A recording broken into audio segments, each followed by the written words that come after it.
Hi hello നമസ്കാരം, this is mean beer. സിക്കാട് എന്ന സിനിമയുടെ വിശേഷങ്ങൾ നമ്മളോട് പങ്കുവെക്കാൻ നമ്മുടെ സിനിമയുടെ നായികയാണ് നമ്മൾ ചെയ്യുന്നത്. നമസ്കാരം. നമസ്കാരം. എന്തൊക്കെയുണ്ട് വിശേഷങ്ങൾ? വിശേഷം സിക്കാട വിശേഷം അല്ലേ? ശബ്ദമൊക്കെ വല്ലാതിരിക്കുന്നത് ഓട്ടത്തിന്റെ ക്ഷീണം കൊണ്ടാണോ?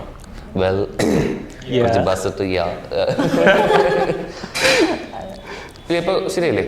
പിന്നെ ഇപ്പൊ ഓക്കെ. എന്നാലും കുറച്ച് കനം വേണമല്ലോ അല്ലേ? എന്തൊക്കെയുണ്ട് കാര്യത്തിൽ വിശേഷങ്ങൾ? എന്തൊക്കെയുണ്ട് വിശേഷം? പറഞ്ഞ പോലെ സിക്കാട റിലീസിന് ഒരുങ്ങുന്നു. 9-ാം തീയതി റിലീസ് ആവാനിരിക്കുന്നു. സോ അതാണ് ഞങ്ങളുടെ മെയിൻ വിശേഷം. അപ്പം സിക്കാട ആ പേര് കേൾക്കുമ്പോൾ തന്നെ ഒരു ക്യാച്ചിങ് ആണ്. അതെന്താണ്? എന്തെങ്കിലും ജീവിയുടെ പേരാണോ, സ്ഥലത്തിന്റെ പേരാണോ?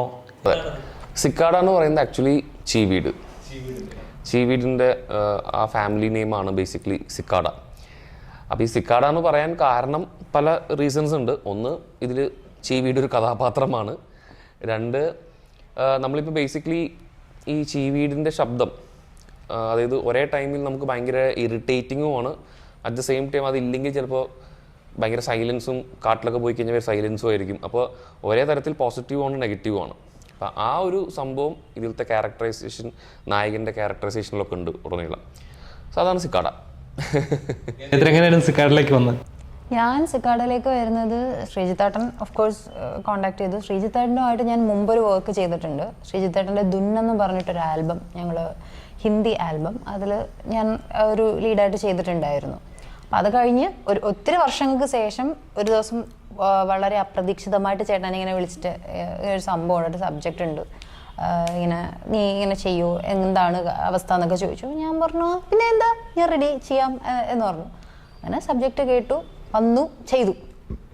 ശ്രീജിത്തേട്ടൻ്റെ കാര്യം പറഞ്ഞപ്പോൾ പുള്ളിക്കാരൻ ആസ് എ മ്യൂസിക് ഡയറക്ടർ മലയാളികൾക്ക് ഒരുപാട് ഇന്ന് ഓർക്കുന്ന, അല്ലെങ്കിൽ ഒരുപാട് പാട്ടുകൾ സമ്മാനിച്ചിട്ടുള്ള ആളാണ്. അപ്പോൾ ആസ് എ ഡയറക്ടർ ഇതിന് ട്രെയിലർ കണ്ടപ്പോൾ ഈ മനുഷ്യനാണ് ഇത് ചെയ്തത് സത്യം പറഞ്ഞ് ഞെട്ടിപ്പോയി. ആ ലെവൽ പാട്ടുകളൊക്കെ നമുക്ക് തന്നൊരു മനുഷ്യന് ഇതേപോലെ ഒരു ആക്ഷൻ ഓറിയന്റഡ്, അത് ഫോറസ്റ്റിലൂടെ ഒരു സാധനം കണ്ടപ്പോൾ ഇങ്ങനെയൊക്കെ ചെയ്യുമോ എന്നൊരു ആ ഒരു ഫീലിംഗ് ഉണ്ട്. ശരിക്കും തോന്നി അങ്ങനെ? ശ്രീജിത്തിന്റെ ടാലന്റിനെ കുറിച്ച് എനിക്ക് വളരെ വ്യക്തമായിട്ട് അറിയാം. കാരണം ഇപ്പം ഞാനും ശ്രീജിത്തിൻ്റെയും ഒരു കൊളാബറേഷൻ തുടങ്ങുന്നത്, ഞാൻ ആദ്യമായിട്ട് സംവിധാനം ചെയ്ത ലവ് പോളിസി എന്ന് പറയുന്ന മ്യൂസിക് വീഡിയോയുടെ മ്യൂസിക് ഡയറക്ടറായിരുന്നു ശ്രീജിത്ത്. പിന്നീട് ഇപ്പോൾ ഗായത്രി മെൻഷൻ ചെയ്ത ദുന്ന് പറഞ്ഞ ആൽബത്തിൽ ഞാൻ ഒരു പാട്ട് ഞാൻ ഡയറക്റ്റ് ചെയ്തിട്ടുണ്ട്. അതിൽ ശ്രീജിത്തിനെ അഭിനയിപ്പിച്ചിട്ടുമുണ്ട്. പിന്നെ ശ്രീജിത്ത് മ്യൂസിക് വീഡിയോസൊക്കെ ഡയറക്റ്റ് ചെയ്യാറുണ്ട്. സോ ബേസിക്കലി നമ്മുടെ ഒരു സിനിമാ ചർച്ചകളും കാര്യങ്ങളിലൊക്കെ തന്നെ ശ്രീജിത്ത് എത്രമാത്രം സിനിമയെ സ്നേഹിക്കുന്നു, അപ്പാർട്ട് ഫ്രം മ്യൂസിക് ശ്രീജിത്തിൻ്റെ ഐഡിയാസും തോട്ട് പ്രോസസ്സും ഒക്കെ നമുക്ക് നന്നായിട്ട് അറിയാം. സോ അതുകൊണ്ട് അങ്ങനെ എനിക്കൊരു പേഴ്സണലി അങ്ങനെ ഒരു ഞെട്ടിക്കുന്ന ഫാക്ടർ ഇല്ല. കാരണം എനിക്ക് ഓൾറെഡി അറിയാം ശ്രീജിത്തിന് വളരെ നന്നായിട്ട് തന്നെ പുൾ ഓഫ് ചെയ്യാൻ പറ്റുമെന്ന് നമുക്കറിയായിരുന്നു.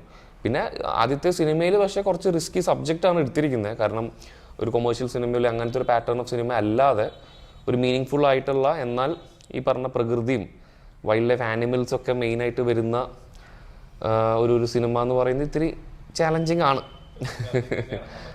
പിന്നെ ഞങ്ങളെ വെച്ച് അഭിനയിപ്പിക്കണം, അത് തന്നെ വലിയ ചാലഞ്ചാണ്. അതും ചാലഞ്ചാണ്. അല്ല, ശരിക്കും പറഞ്ഞാൽ ഇതിൻ്റെ ട്രെയിലർ കണ്ട് ഇപ്പോൾ സത്യം പറഞ്ഞാൽ എനിക്ക് മറ്റേ റോങ് ടേൺ ഇംഗ്ലീഷ് സിനിമകളൊക്കെ ഉണ്ടല്ലോ, അതൊക്കെ എനിക്ക് ഓർമ്മ വന്നു. ഫോറസ്റ്റിലൂടെ ഉള്ളത്, ഹണ്ടിങ്, മനുഷ്യൻ വേട്ടയാടുന്നത്, അതൊക്കെ ശരിക്കും പറഞ്ഞാൽ ഇത് ഒരു നമ്മുടെ ഇപ്പോഴത്തെ മലയാളികൾ പ്രത്യേകിച്ച് ഒരു സിനിമ ഇറങ്ങിയാൽ ഇത് എവിടെയെങ്കിലും കണ്ടിട്ടുണ്ടോ? പെട്ടെന്ന് അങ്ങനെ റീകളക്ട് ചെയ്ത് പോകും. ഈ സിനിമ അങ്ങനെ കണ്ടു കഴിയുമ്പോൾ അങ്ങനെ റീകളക്ട് ചെയ്യേണ്ട എന്തെങ്കിലും ഓപ്ഷൻ ഉണ്ടോ, അതോ കണ്ടിന്യൂസ് പ്രഷർ പിടിച്ച്? എല്ലാവരുടെയും ലൈഫിൽ എന്താ പറയുക, പൊതുവെ സംഭവിക്കാൻ സാധ്യതയുള്ള കഥകളാണ്, റിലേറ്റബിൾ ആണ്. പിന്നെ ഇതിലത്തെ എന്താ പറയുക, ഒരു യാത്ര, ഫോർ എക്സാമ്പിൾ ഒരു കാട്ടിനുള്ളിൽ വരുന്നു, അതിൻ്റെ ഒരു നോൺ ലീനിയർ പാറ്റേൺ ഉണ്ട്, ഓരോ സ്ഥലത്തും കണക്ട് ചെയ്യപ്പെടുന്ന കുറേ കാര്യങ്ങളുണ്ട്. പിന്നെ എല്ലാവർക്കും വളരെയധികം നോക്കി കാണാവുന്ന ഒരാളാണ് ഇതിലത്തെ നായിക കഥാപാത്രമായ ജോ. കാരണം ഒരിക്കലും ആ ജോയിനെ പോലെ ആവരുത് ഒരാളും, അങ്ങനെ പറയാൻ പറ്റുന്നൊരു കഥാപാത്രമാണ്. അപ്പോൾ അദ്ദേഹം എന്തൊക്കെയാണ് ചെയ്തത്, ഇപ്പോൾ ഞാൻ ഈ പറയുന്ന പോലെ അദ്ദേഹത്തെ പോലെ ഒരിക്കലും ആവരുത് എന്നൊക്കെ പറയുമ്പോൾ അതെന്തുകൊണ്ട് എന്നുള്ളത് സിനിമ കാണുമ്പോൾ മനസ്സിലാവും. അതെ, പിന്നെ കുറച്ച് സെൻസിറ്റീവ് സബ്ജക്ട്സും ഉണ്ട് ഇതിൽ. ഫോർ എക്സാമ്പിൾ ഇപ്പോൾ യൂസേജ് ഓഫ് ഡ്രഗ്സ്, അല്ലെങ്കിൽ വുമൺ, ഐ മീൻ എന്താ പറയുക, പണിഷബിൾ ഒഫൻസ് അഗെയിൻസ്റ്റ് വുമൺ എന്നൊക്കെ നമ്മളിപ്പോൾ എഴുതി കാണിക്കാൻ വരെ തുടങ്ങി. കാരണം എന്താ വെച്ചാൽ അത്രമാത്രം അക്രമങ്ങൾ കൂടിക്കൊണ്ടിരിക്കുകയാണ്. സോ അത്തരത്തിലുള്ള സെൻസിറ്റീവ് സബ്ജക്ട്സിനൊക്കെ ഇതിൽ ടച്ച് ചെയ്യുന്നുണ്ട് സിനിമയിൽ. ഈ ഒരു ഫിലിം ആർട്ടിസ്റ്റിന് ഒരു സിനി ആർട്ടിസ്റ്റാണ്. അപ്പോൾ പ്രേക്ഷകർ കൂടുതൽ കുടുംബ പ്രേക്ഷകർക്ക് ഒരുപാട് റിലേറ്റ് ചെയ്യാൻ പറ്റുന്ന ഒരു കുടുംബത്തിലൊരു അംഗം തന്നെയാണ്. അപ്പോൾ സിനിമ തന്നെയായിരുന്നു ശരിക്കും പാഷൻ, അതോ സീരിയൽ ഇൻട്രസ്റ്റ്? ഞാൻ മൂവി തന്നെയാണ് എൻ്റെ മെയിൻ പാഷനായിട്ട് ഫോളോ ചെയ്ത് കൊണ്ടുവന്നുകൊണ്ടിരുന്നത്. ഇടയ്ക്ക് വെച്ച് ഞാൻ സീരിയൽ സംഭവം ചെയ്തു എന്നതേ ഉള്ളൂ. പക്ഷെ സിനിമ തന്നെയാണ്. പിന്നെ എൻ്റെ തുടക്കം ഈ പറയുന്ന പോലെ തമിഴിലായിരുന്നു. തമിഴിൽ ഇതുപോലെ ഹീറോയിനായിട്ട് തന്നെ 2 സബ്ജക്റ്റ് ചെയ്തിട്ടുണ്ടായിരുന്നു, 2 മൂവീസ് അറൗണ്ട് ഒരു 2013-14 ടൈമിൽ. പിന്നെ ഒരു ഗ്യാപ്പായി, പഠിത്തവും കാര്യങ്ങളൊക്കെ ആയിട്ട് അങ്ങനെ ഗ്യാപ്പും കാര്യങ്ങളും വന്നു.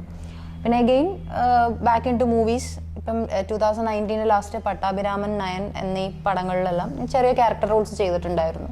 അഗെയിൻ ലീഡായിട്ട് സിക്കാട ആണ് 2024 വരുന്നത്. ഈ സിനിമയിലേക്ക് വരുന്ന എല്ലാവരുടെയും അംബിഷൻ നമ്മളെ ഫേസ് ഒന്ന് രജിസ്റ്റർ ചെയ്യണം, 10 പേര് നമ്മൾ ഇതിനകത്ത് ഉണ്ടെന്ന് അറിയിക്കണം. ഫെയിം എന്നുള്ളത് നമ്മുടെ ടാലൻറ്റ് മറ്റുള്ളവരെ അറിയിക്കുക എന്നുള്ളത് വലിയൊരു കഴിവ് തന്നെയാണ്. അപ്പം വലിയൊരു കഴിവും ടാസ്കുമാണ്. അപ്പോൾ എത്രത്തോളം സ്ട്രഗിൾ ചെയ്യുന്നുണ്ട് നിങ്ങളുടെ ഒരു ജേർണിയിൽ? ഇല്ല, നമ്മുടെ ഈ സോ കോൾഡ് ഫെയിം റെക്കഗ്നീഷൻ തുടങ്ങിയതെല്ലാം തന്നെ നമ്മുടെ ഒരു കരിയറിൻ്റെ ഒരു അപ്വേർഡ്സിൽ ഉണ്ടാവുന്ന ബൈ പ്രോഡക്ട്സ് ആണ്. അപ്പോൾ അതിന് വേണ്ടി നമ്മൾ സ്ട്രഗിൾ ചെയ്യേണ്ട ആവശ്യമില്ല. നമ്മൾ സക്സസ്ഫുൾ ആവും തോറും അത് ഓട്ടോമാറ്റിക്കലി വന്ന് ചേരുന്ന ചില കാര്യങ്ങളാണല്ലോ. അപ്പം നമ്മുടെ ഒറ്റ ഇതേ ഉള്ളൂ, നമ്മുടെ ഇഷ്ടം സിനിമയാണ്, നമ്മൾ അതിനു വേണ്ടി ആത്മാർത്ഥമായിട്ട് പരിശ്രമിക്കുക എന്നുള്ള ഒറ്റ ദൗത്യമേ നമുക്കുള്ളൂ. ബാക്കി വരുന്ന എല്ലാം ബോണസാണ്.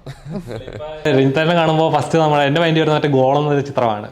പയ്യൻ ഫുട്ബോൾ കളിക്കുന്ന, അല്ലെങ്കിൽ അയ്യോ ആവും പ്രായമായി അടിമുടിയൊക്കെ ഒന്ന് ഷേപ്പ് ചെയ്തെടുത്തു കഴിഞ്ഞാൽ പഴയ പയ്യനിലേക്ക് എത്താം.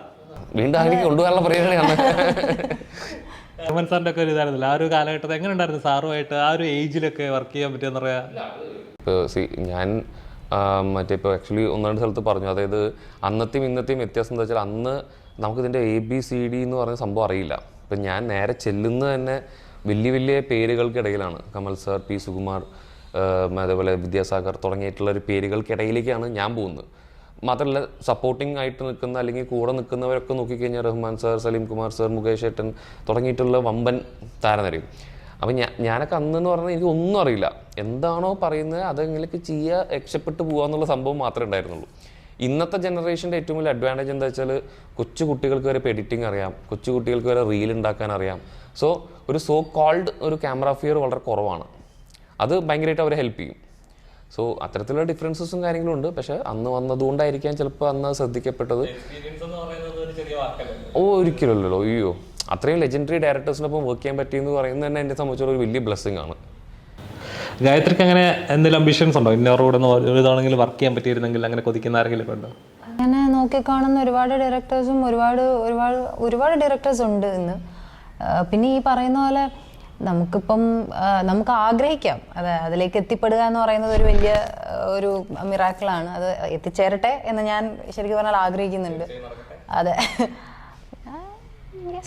മെയിനായിട്ട് ഞാൻ ചോദിക്കേണ്ടത്, അപ്പോൾ ഒരു സിനി ആർട്ടിസ്റ്റ് ആണ് ആദ്യമേ പറയാറ്. അപ്പം ഞാൻ പൊതുവേ നമ്മൾ ഇൻ്റർവ്യൂസ് ഒക്കെ കാണുമ്പോൾ അവരോട് ചോദിച്ചാൽ അവരൊക്കെ ഇൻ്റർവ്യൂസ് നമ്മൾ എടുക്കുമ്പോൾ അവർ പറയാറുള്ളത് അവർക്ക് അഭിനയിക്കാൻ താല്പര്യമുണ്ട്, അഭിനയിക്കാനാണ് അവർ ജീവിക്കുന്നത് തന്നെ. പക്ഷേ സീരിയൽ അഭിനയിക്കുന്നു എന്ന പേരിൽ സിനിമയിൽ ചാൻസസ് വളരെ കുറവാണ് വരുന്നത്. വരുവാണെങ്കിൽ തന്നെ ചെറിയ ക്യാരക്ടർ റോൾ വന്ന് പോകും, പിന്നീടുള്ള വിളിക്കത്തില്ല. അങ്ങനത്തെ സ്ട്രഗിൾസ് എപ്പോഴെങ്കിലും ഫേസ് ചെയ്തിട്ടുണ്ടോ? സ്ട്രഗിൾസ് ഫേസ് ചെയ്തിട്ടുണ്ടോ എന്ന് ചോദിച്ചാൽ എന്തുകൊണ്ടോ എനിക്കത് ഫേസ് ചെയ്യേണ്ടി വന്നിട്ടില്ല. കാരണം ഞാൻ ഈ പറഞ്ഞ പോലെ ഞാൻ ആദ്യം വന്നത് മൂവിയിലേക്ക് തന്നെയാണ് വന്നത്, മൂവിയിൽ തന്നെയായിരുന്നു ചെയ്തുകൊണ്ടിരുന്നതും. പിന്നെ അതിനിടയിലാണ് ഞാൻ സീരിയൽ ചെയ്തതും. പക്ഷെ എനിക്ക് അങ്ങനത്തെ ഒരു സ്ട്രഗിൾ ശരിക്കും പറഞ്ഞാൽ ഫേസ് ചെയ്യേണ്ടി വന്നിട്ടില്ല. പക്ഷെ ഞാൻ ഇപ്പോൾ ചില ആളുകൾ എന്നോട് വന്ന് ഈ കഥ പറയുമ്പോഴോ അല്ലെങ്കിൽ അങ്ങനെയുള്ള ഒരു മീറ്റിങ്ങിനിടയിലും ഒക്കെ ചെറിയൊരു ചർച്ചാ വിഷയം ഇതാവാറുണ്ട്. അയ്യോ സീരിയൽ ഒക്കെ ചെയ്യുന്നുണ്ടല്ലോ, അപ്പോൾ മേ ബി വന്നു കഴിഞ്ഞാൽ ഇത് കൂടുതലും ഈ ഒരു ക്ലാഷ് വരുന്നത് ഡേറ്റ് ഇഷ്യൂസിൻ്റെയാണ് ബേസിക്കലി അവർ പാനിക് ആവുന്നതിൻ്റെ റീസൺ. കാരണം ഇപ്പം സീരിയൽ എന്ന് പറയുമ്പോൾ അവർക്കൊരു ഷെഡ്യൂൾ വൈസ് ആയിരിക്കും, ഒരു 1 to 15 അല്ലെങ്കിൽ 15 to 30. ആ ഡേയ്സിൽ അവർ വേറെ ഒന്നിനും അവർ നമ്മളെ ഫ്രീ ആക്കില്ല. അപ്പോൾ അത് വരുമ്പം ഇവരുടെ ഡേറ്റ്സും അവരുടെ ഡേറ്റ്സും നമ്മൾ ക്ലാഷ് ആവുമോ, അങ്ങനത്തെ ഒരു ബേസിക് ഒരു പാനിക് ആവുന്ന കാരണം കൊണ്ടാണ് ഈ ഒരു ചർച്ച വരുന്നത് തന്നെ. എനിക്ക് അങ്ങനെയാണ് ഫീൽ ചെയ്തിട്ടുള്ളത്. പക്ഷേ അഭിനയിക്കാൻ സ്ട്രഗിൾ ചെയ്യുന്നവർ ഇപ്പോഴും അതിൽ തന്നെയാണ് ലോക്ക് ചെയ്ത് കിടക്കുന്നത്. ഇല്ല, ആക്ച്വലി അങ്ങനെ ഇല്ല കേട്ടോ. കാരണം ബേസിക്കലി ഇതെല്ലാം അഭിനയത്തിന്റെ ഭാഗങ്ങളാണല്ലോ. നമ്മളിപ്പോൾ സിനിമയിൽ നിന്ന് എത്രയോ പേര് സീരിയലിൽ അഭിനയിച്ചിട്ടുണ്ട്, സീരിയലിൽ നിന്ന് എത്രയോ പേര് സിനിമയിൽ അഭിനയിച്ചിട്ടുണ്ട്, നാടകത്തിന് എത്രയോ പേര് മറ്റേ സിനിമയിൽ വന്നിട്ടുണ്ട്, സിനിമാക്കാർ നാടകം ചെയ്തിട്ടുണ്ട്. അപ്പോൾ ഇതെല്ലാം അങ്ങോട്ടും ഇങ്ങോട്ടും ഇന്റർലിങ്ക്ഡ് ആണ്. പക്ഷേ ഇതിൽ ഒറ്റ കാര്യമുള്ളൂ, നമ്മൾ എവിടെയാണോ കംഫർട്ടബിൾ ആവുന്നത് എന്നൊരു ചോദ്യമുണ്ട്. അപ്പോൾ ചില ആളുകൾക്ക് ഇപ്പോൾ സീരിയൽ ചെയ്യുമ്പോൾ വളരെ കംഫർട്ടാണ്. കാരണം എന്താ വെച്ചാൽ നമ്പർ ഓഫ് ഡേയ്സ് അല്ലെങ്കിൽ ലോങ്, ഇപ്പോൾ സീരിയലിൻ്റെ വേറൊരു നെഗറ്റീവ് സൈഡ് എന്താ വെച്ചാൽ ഒരു ലോങ് ടേം കമ്മിറ്റ്മെൻ്റ് ആണ്. ചിലപ്പോൾ 1 വർഷം കമ്മിറ്റ്മെൻറ്റ് ഉണ്ടാവും, ചിലപ്പോൾ 2 വർഷം കമ്മിറ്റ്മെൻറ്റ് ഉണ്ടാവും. സോ അപ്പോൾ അവിടെ നിന്ന് ഊരാൻ പറ്റില്ല. മറ്റേ അറ്റ് ദ സെയിം ടൈം നോക്കിക്കഴിഞ്ഞാൽ 1 മാസം ഒരു 10 ദിവസം അഭിനയിച്ചാൽ മതി, അപ്പം നമ്മൾ ബാക്കി 20 ദിവസം ഫ്രീ ആണ്. അങ്ങനെ ആലോചിക്കുമ്പോൾ അത് പ്ലസ് ആണ്. സോ ഇതിൻ്റെ എല്ലാത്തിൻ്റെ പ്ലസ് ആൻഡ് മൈനസ് ഉണ്ട്. അതല്ലാതെ എനിക്ക് അറ്റ്ലീസ്റ്റ് പേഴ്സണലി അറിയാവുന്നിടത്തോളം ആരും അങ്ങനെ സീരിയൽ അഭിനയിച്ചത് കൊണ്ട് മേ ബി പണ്ട് ഉണ്ടായിട്ടുണ്ടാവും ഫോർ ഷുവർ. ഇപ്പോൾ എനിക്ക് അങ്ങനെ കൂടുതൽ അങ്ങനെ കേട്ടിട്ടുള്ളത്. നമുക്ക് ഇപ്പൊ അങ്ങനെയില്ല, കാരണം ഒരുപാട് സീരിയൽ ആർട്ടിസ്റ്റുകൾ സിനിമയിലുണ്ട്, സിനിമയിലുള്ളവർ സീരിയലുണ്ട്. ഇപ്പൊ സോഷ്യൽ മീഡിയയിലുള്ള ആൾക്കാർ വരെ സിനിമയിലുണ്ട്, ഷോർട്ട് ഫിലിം ചെയ്ത സിനിമയിൽ വരാറുണ്ട്. അപ്പൊ എനിക്ക് തോന്നുന്നു എല്ലാവരും അങ്ങോട്ടും ഇങ്ങോട്ടൊക്കെ ഓക്കെയാണ്. ഇപ്പോൾ സിക്കാഡയിലേക്ക് വരുമ്പോൾ ഇതിന്റെ ലൊക്കേഷൻസ് ഒക്കെ എവിടെയായിരുന്നു? ഫോറസ്റ്റ് സീൻസ് ഒക്കെ കണ്ടായിരുന്നു. അപ്പോൾ ലൊക്കേഷൻ ഫോറസ്റ്റ് കൂടുതലും അട്ടപ്പാടിയായിരുന്നു, പിന്നെ വാഗമൺ ഉണ്ടായിരുന്നു, പിന്നെ ബാംഗ്ലൂർ, കൊച്ചിൻ. മെയിനായിട്ട് ഈ പറഞ്ഞ പോലെ എല്ലാവരും നമ്മൾ അഭിനയിച്ച് വരുമ്പോൾ ഒരു ലെവൽ ഓഫ് കഥാപാത്രങ്ങൾ ആളുകൾ രജിസ്റ്റർ ചെയ്യുന്നുള്ളൂ. എല്ലാവരുടെ ആഗ്രഹം വെച്ചാൽ നമ്മുടെ പേരല്ലെങ്കിൽ നമ്മളെ എന്ന വ്യക്തിയെ രജിസ്റ്റർ ചെയ്യാതെ നമ്മുടെ കഥാപാത്രം രജിസ്റ്റർ ചെയ്യുക എന്നുള്ളതായിരിക്കും. ഇന്നും ആ ഞാൻ പറഞ്ഞ മറ്റേ ഗോൾഡിലെ കഥാപാത്രം, സെവൻസിലെ കഥാപാത്രം ഇപ്പോഴും ആളുകൾ ഓർത്തിരിക്കുന്നുണ്ട്. അതൊരു എന്താ പറയുക, ഒരു കലാകാരനെ സംബന്ധിച്ച് വലിയൊരു സിഗ്നേച്ചർ തന്നെയാണ്. അപ്പം ശരിക്കും പറഞ്ഞാൽ അതൊരു തരം ടൈപ്പ് കാസ്റ്റ് എന്ന് പറയാം. ഒരു ടൈപ്പ് ഓഫ് ക്യാരക്ടേഴ്സ് ഇങ്ങനെ ചെയ്ത് അതൊന്ന് ബ്രേക്ക് ചെയ്യാനായിട്ട് പറ്റുന്ന ചിലപ്പോൾ ഒരു സിനിമയായിരിക്കും വരുന്നത്, അതെല്ലാം ബ്രേക്ക് ചെയ്ത് അതുപോലെ സിനിമയാണോ സിക്കാഡ? പേഴ്സണലി യെസ് ആണ്. ഞാനിതിന് മുമ്പ് ആക്ച്വലി ഒരുപാട് എന്താ പറയുക ബ്രേക്ക് ചെയ്യാൻ ശ്രമിച്ചിട്ടുണ്ട്. ഞാൻ ഡോക്ടർ ലവിൽ നെഗറ്റീവായിട്ട് ചെയ്തിട്ടുണ്ട്, റോസ് ഗിറ്റാർണൽ എന്ന് പറയുന്ന സിനിമയിൽ ഞാൻ നെഗറ്റീവായി ചെയ്തിട്ടുണ്ട്. തമിഴിൽ ഞാൻ ഇപ്പോൾ ചെയ്ത ഒരു സിനിമ ഫുള്ളി നെഗറ്റീവാണ്. അല്ല, അത് ഞാൻ പറഞ്ഞ ഒരു കോളേജ് നെഗറ്റീവ് ക്യാരക്ടർ അത്രേ ഉള്ളൂ. ഇപ്പം ഞാൻ പറഞ്ഞ അന്ന് തൊട്ട് ഞാൻ ശ്രമിക്കുന്നുണ്ട് പല ഒരു ഡിഫറെൻറ്റ് സംഭവങ്ങൾ ചെയ്യാനായിട്ട്. ഇപ്പോൾ ഫുൾ ലെങ്ത് ഒരു ഭയങ്കര നെഗറ്റീവ് ക്യാരക്ടർ ഞാൻ ചെയ്ത് ഇപ്പോൾ തമിഴിലാണ്, ഒരു ഫുൾ ഓൺ നെഗറ്റീവ് ക്യാരക്ടർ. ഈ സിനിമയിൽ നായക കഥാപാത്രമാണെങ്കിലും ഈ ക്യാരക്ടറിന് ഒരുപാട് നെഗറ്റീവ്സ് ഉണ്ട്. അപ്പോൾ എന്താ പറയുക, ആ നെഗറ്റീവ്സിലൂടെ തന്നെയാണ് പോകുന്നത്. ഞാൻ ഇതുവരെ ഓൺ സ്ക്രീനിൽ എന്തൊക്കെ ചെയ്തിട്ടില്ല അതെല്ലാം ഞാൻ സിക്കാഡയിൽ ചെയ്യുന്നുണ്ട്, എല്ലാം. അപ്പോൾ അതുകൊണ്ട് അതെ, അപ്പോൾ ശരിക്കും വാശി മാത്രമല്ല, അതൊരു ഈ ഇൻഹിബിഷൻസിനെല്ലാം പുറത്തിടുക എന്ന് പറഞ്ഞൊരു സംഭവം കൂടി ശ്രീജിത്ത് നമ്മുടെ ഫ്രണ്ടും കൂടി ആയതുകൊണ്ട് ആ സ്ക്രിപ്റ്റ് ഡിമാൻഡും കൂടി ചെയ്യുമ്പോൾ നമുക്കത് കുറച്ചുകൂടി സന്തോഷത്തോടെ ചെയ്യാൻ പറ്റി, അല്ലെങ്കിൽ കംഫർട്ടബിളായിട്ട് ചെയ്യാൻ പറ്റി. അപ്പോൾ അതെനിക്ക് തോന്നുന്നു അത് നല്ല രീതിയിൽ അതൊരു ഐസ് ബ്രേക്കിംഗ് ആവട്ടെ, പറ്റുന്നതാവട്ടെ. അതെ അതെ, എനിക്കും ഏതാണ്ട് അതേ ഒരു മൂഡ് തന്നെയായിരുന്നു. കാരണം ഞാനൊട്ടും പ്രതീക്ഷിച്ച ഒരു സംഭവമേ അല്ല ഓൺ സ്ക്രീനിൽ. കുറേ ഇതിൽ ഒരുപാട് ഫാക്ടേഴ്സ് ഉണ്ട്, ഞാൻ അതൊന്നും ഇപ്പോൾ എടുത്ത് പറയുന്നില്ല. കാരണം അതിൽ സിനിമ നിങ്ങൾ കണ്ട് വിലയിരുത്തേണ്ട കാര്യങ്ങൾ, ആ സസ്പെൻസുകളൊന്നും ഞാൻ പൊളിക്കുന്നില്ല. അപ്പം എനിക്ക് ചെയ്യാൻ പറ്റുമോ എന്ന് ഞാൻ വിചാരിച്ച ഒരുപാട് ഡൗട്ട് ഉണ്ടായിരുന്ന ഒരുപാട് കാര്യങ്ങൾ ഞാൻ ഇതിൽ വന്നു, ഞാൻ ചെയ്തു, കഴിഞ്ഞു. അതവിടെ കഴിഞ്ഞു, എൻ്റെ പാർട്ട് കഴിഞ്ഞു. ബാക്കിയെല്ലാം ഓഡിയൻസിൻ്റെ കയ്യിലാണ്. അവരതെങ്ങനെ ഉൾക്കൊള്ളുന്നു, എങ്ങനെ എടുക്കുന്നു എന്നുള്ളതെല്ലാം അവരുടെ കയ്യിലാണ്.